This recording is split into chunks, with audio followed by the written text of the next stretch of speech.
Keeping you safe this morning. While the roads across Columbus are thawing out from the snow, we're hearing concerns about the condition of bike lanes. All right, so we want you to look at the pictures on your screen. We got these from a viewer, and they show what the bike lanes look like on Tuesday.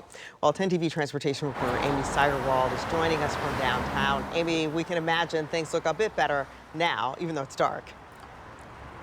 Yeah, definitely they have improved, and that mainly is because obviously the snow has mostly thawed. The bike lanes behind me pretty much clear at this point, but obviously not the case earlier this week. I spoke with that cyclist that took those pictures who says this is a reoccurring problem. Dan Doylanka bikes everywhere, to work, to the grocery store, and to any other spots he can realistically and safely get to in Columbus. And while Ohio weather can present a challenge, it's not necessarily the weather itself he has a problem with.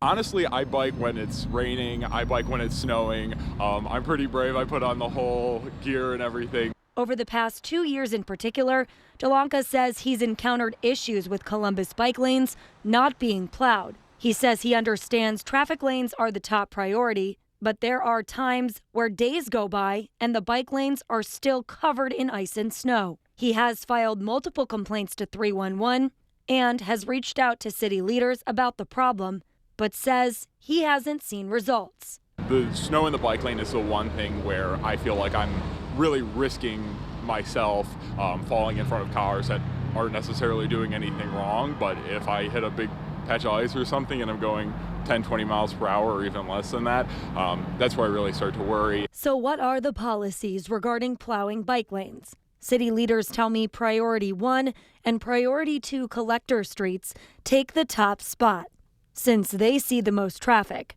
These are streets that lead to medical centers, certain freeways, and connect to major residential streets. One of the top goals of the Vision Zero program is to make all bike lanes more accessible.